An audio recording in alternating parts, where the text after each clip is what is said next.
প্রিয় একাদশ শ্রেণীর শিক্ষার্থী বন্ধুরা, আজকের এই ভিডিওতে বাংলা প্রজেক্ট কিভাবে লিখতে হবে, কিভাবে খাতা সাজাতে হবে, কি কি লিখবে সেটা নিয়ে আমি সম্পূর্ণ আজকের এই ভিডিওতে আলোচনা করেছি। তোমাদের সেকেন্ড সেমিস্টারে কিন্তু বাংলা প্রজেক্ট বা বাংলা প্রকল্প কিন্তু অতি একটি গুরুত্বপূর্ণ টপিকস। তো এই টপিকসকে কেন্দ্র করে আমি আজকে সাক্ষাৎকার গ্রহণ কিভাবে লিখতে হয় সেটার উপর প্রজেক্টটা তৈরি করেছি। প্রথমে খাতা কিভাবে সাজাতে হয় সেটা আগে দেখাবো, তারপরে উত্তরগুলো ধরে ধরে আলোচনা করব। ভিডিওটি শুরু থেকে শেষ অবধি দেখো। চ্যানেলে নতুন হলে চ্যানেলটিকে অবশ্যই সাবস্ক্রাইব করে পাশের বেল আইকনে ক্লিক করতে একদমই ভুলো না। আর হ্যাঁ, ইতিমধ্যে আমি কিন্তু বিভিন্ন বাংলা এবং ইংরেজির গদ্য পদ্যগুলো আপলোড করে দিয়েছি এই চ্যানেলে। তোমরা যারা সেই ভিডিওগুলো দেখোনি, এই ভিডিওর ডেসক্রিপশন বক্সে লিঙ্ক দিয়ে দিচ্ছি প্লেলিস্টের, সেখান থেকে গিয়ে দেখে নিতে পারো। দেখো, তোমরা বইয়ের দোকান থেকে এরকম একটা বাংলা প্রকল্পের খাতা কিনে নেবে, বা A4 সাইজের যে চ্যানেল ফাইলগুলো হয় সেই ফাইলগুলোর মধ্যে কিন্তু লিখলেও হবে। তবে তোমরা এই ব্যাপারটা স্কুলের প্রধান শিক্ষক বা শিক্ষিকার কাছে বা ক্লাস টিচারের কাছে পরামর্শ নিতে পারো যে কিভাবে তোমরা কোন খাতাতে লিখবে। এখন আসি যে কিভাবে লিখতে হবে। দেখো, খাতাটা যদি উল্টাই তাহলে সামনের দিকে এরকম কয়েকটা পৃষ্ঠা আসবে। পৃষ্ঠাটা উল্টানোর পর প্রথমে ইন্ট্রোডাকশন দিতে হবে। ইন্ট্রোডাকশনটা লেখা আছে। তো ফার্স্টের দিকে প্রথম পেজটাতে এরকম বলেছে,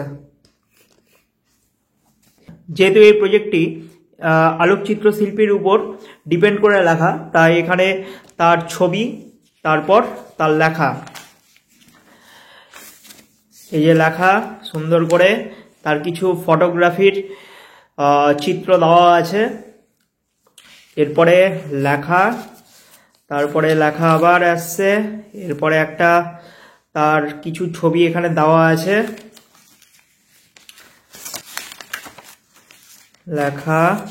এরপরে আসবো হচ্ছে কৃতজ্ঞতা স্বীকার। কৃতজ্ঞতা স্বীকার তোমাদের হচ্ছে বুঝিয়ে দিচ্ছি, অভিজ্ঞানপত্র দিয়ে শেষে শেষ করবে এবং একটা ডিজাইন করে দিলে খাতাটা কিন্তু দেখতে অপূর্ব সুন্দর লাগবে।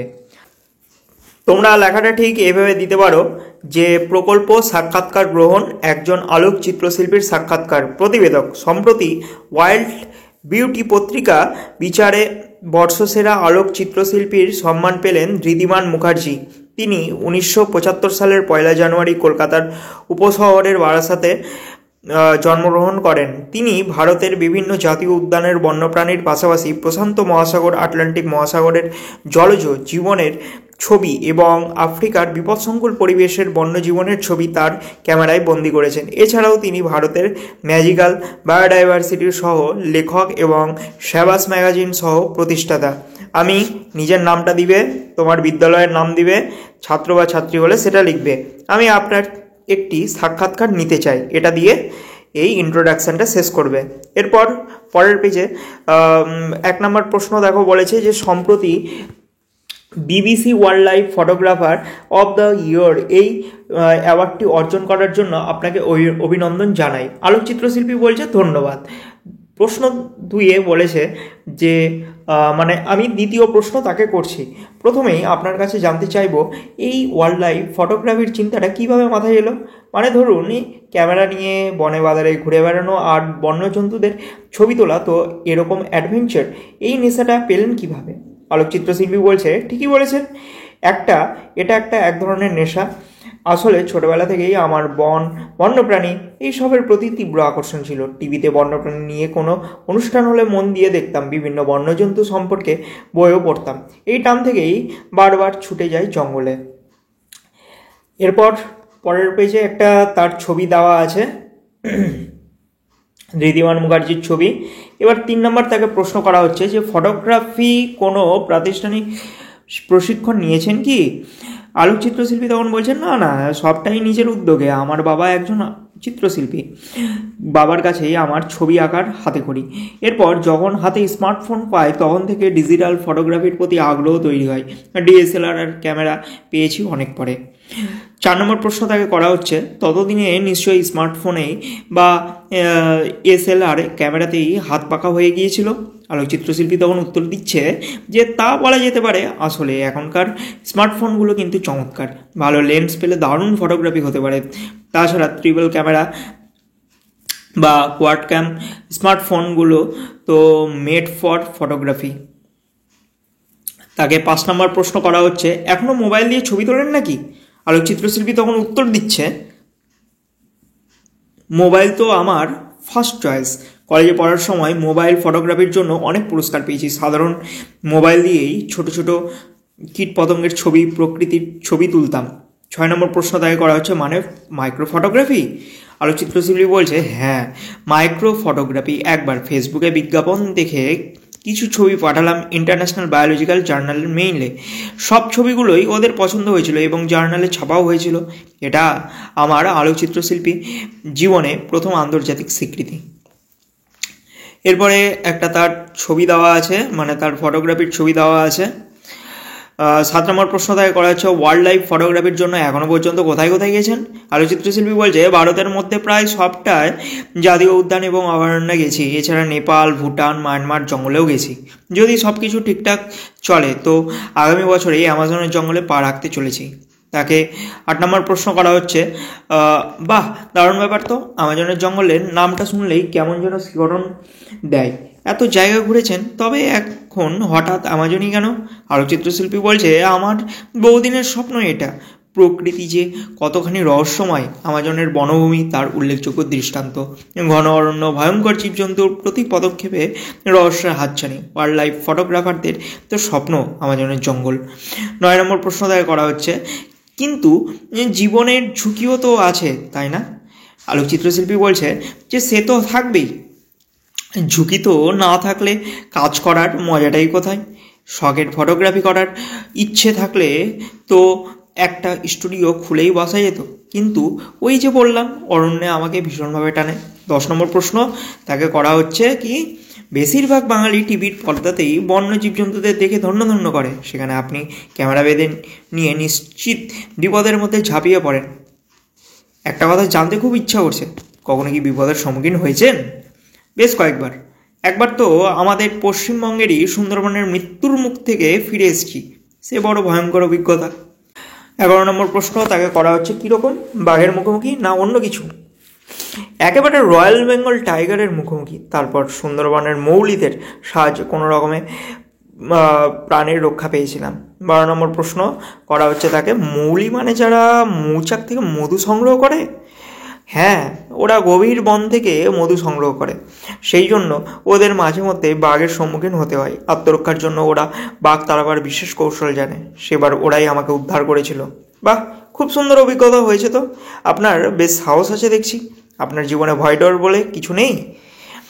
হা হা হা।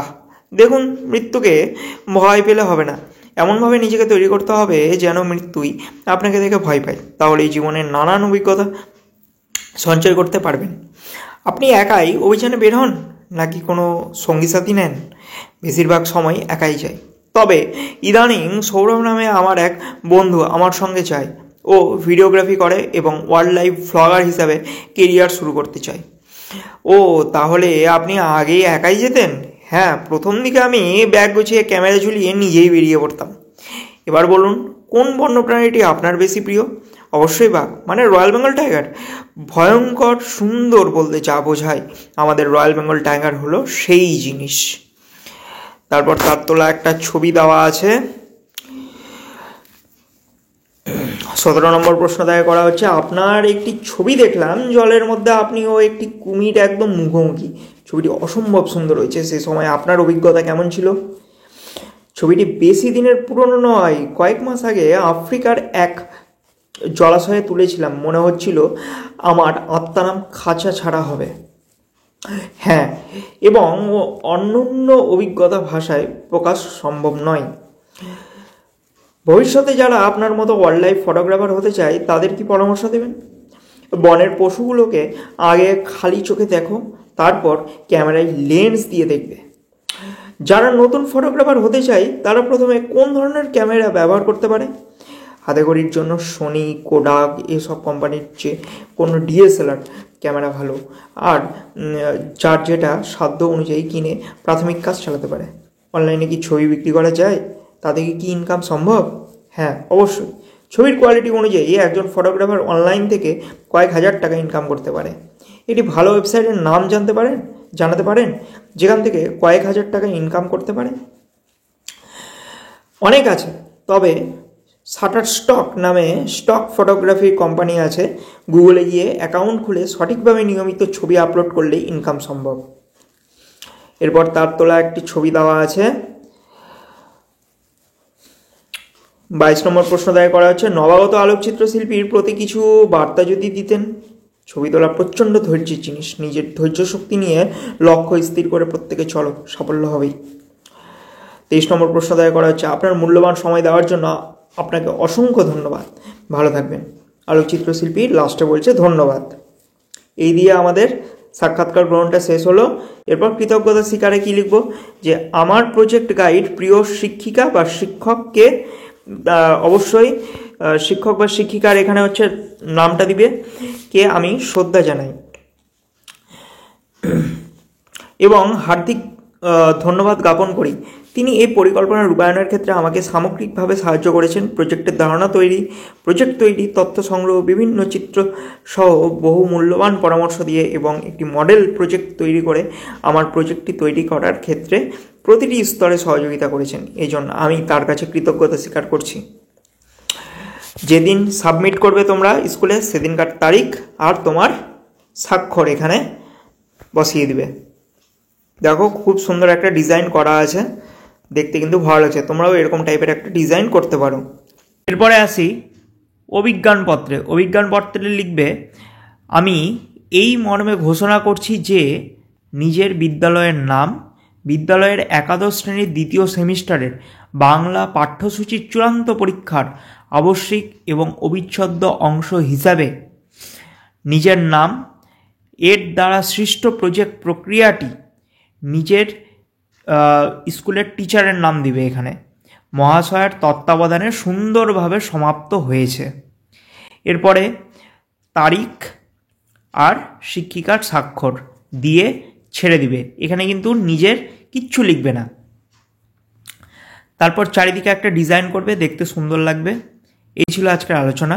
ভিডিওটি ভালো লাগলে অবশ্যই একটা লাইক করো। চ্যানেলে নতুন হলে চ্যানেলটিকে অবশ্যই সাবস্ক্রাইব করে পাশের বেল আইকনে ক্লিক করো। দেখা হচ্ছে নতুন অন্য কোনো একটি ভিডিওতে।